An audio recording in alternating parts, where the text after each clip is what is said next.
नमस्कार मंडळी, जर तुम्हालाही हॉटेलसारखं अळणी चिकन बनवायचं असेल, ती नक्की रेसिपी बघा. एका टोपामध्ये तेल घेतलेलं आहे, पाव किलो चिकन घेतलेलं आहे, हळद, मीठ, धना पावडर घालून चांगलं परतून घेतलेलं आहे. झाकण ठेवून घेऊया. झाकण्यावर पाणी घालून एक 10-15 मिनटं शिजत ठेवूया चिकन.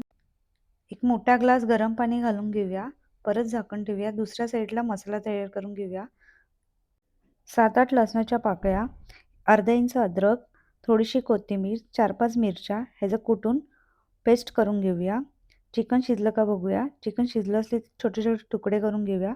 दुसऱ्या टोपात तूप घालून घेऊया. तूप घालून तेजपत्ता टाकूया. एक बारीक कापलेला कांदा, कुटलेला मसाला तयार करून घेतलेला तो टाकून घेऊया. हळद, मीठ घालून परतून घेऊया.